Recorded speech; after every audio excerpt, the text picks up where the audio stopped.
If I ever have the time or the inclination to write a book, one of the titles might be, "You Don't Have to Be Weird to Be a Christian."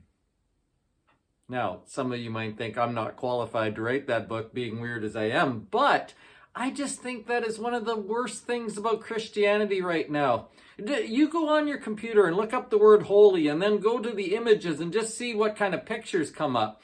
I was trying to find pictures for the PowerPoint today, and when I put holy in, a bunch of pictures came in up with people just acting weird and looking silly. And boy, if I showed those pictures to my friends out at the Speedway and said, "Come be like this," they'd be like, "What?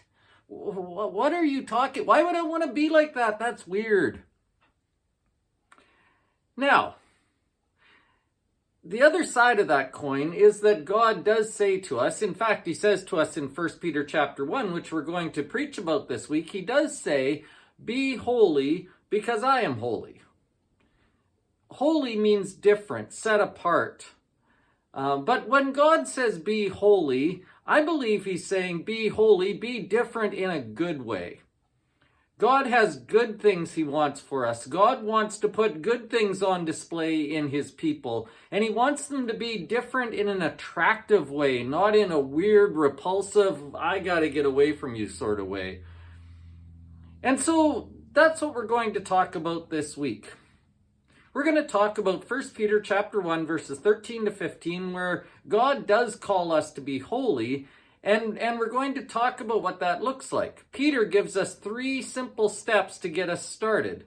3 things we can do right now that will align us with God and make us more holy, set us down that path at least, and get us started. The sermon is called Be Holy, What Living for God Looks Like and Why It Matters. I think too many Christians have gone the other way. They're so scared of the word holiness now, we never talk about it. But we are called to be holy. We are called to be different. Let's find out how to do that in a way that is not weird, but is actually really good. In Bible study, we are going to be in 2 Samuel chapters 12 and 13.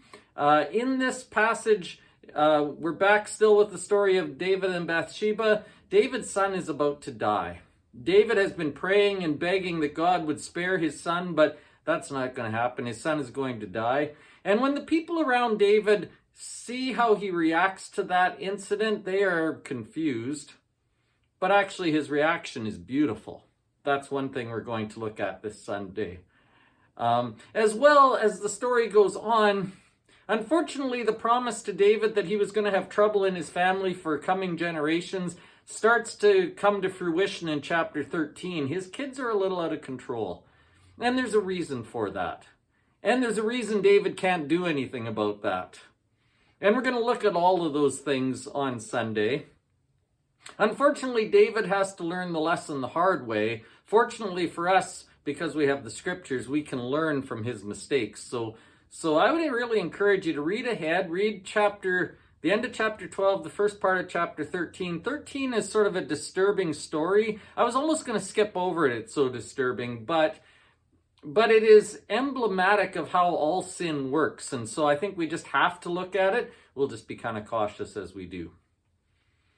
We're going to learn from David's mistakes. And if we can learn from his pain and suffering, we can avoid it ourselves. If we can learn from what he did wrong, maybe we can follow closer to God without having to go through what he went through. So 1 Samuel 12 and 13. Sunday's going to be really good. I really like the lesson. In our sermons now, we have switched from Peter talking about what God has done. We've switched over now to how we respond. And I think the lessons are going to be very practical, very usable. You can start doing these things right away. We're going to show you what holiness looks like in action. And that's going to be the goal. Lunch on Sunday as well. Please bring enough for your family and one other one. Stay and visit and get to know one another better. That's part of our fellowship and part of the reason we worship together. It's going to be a great Sunday. Looking forward to seeing you there.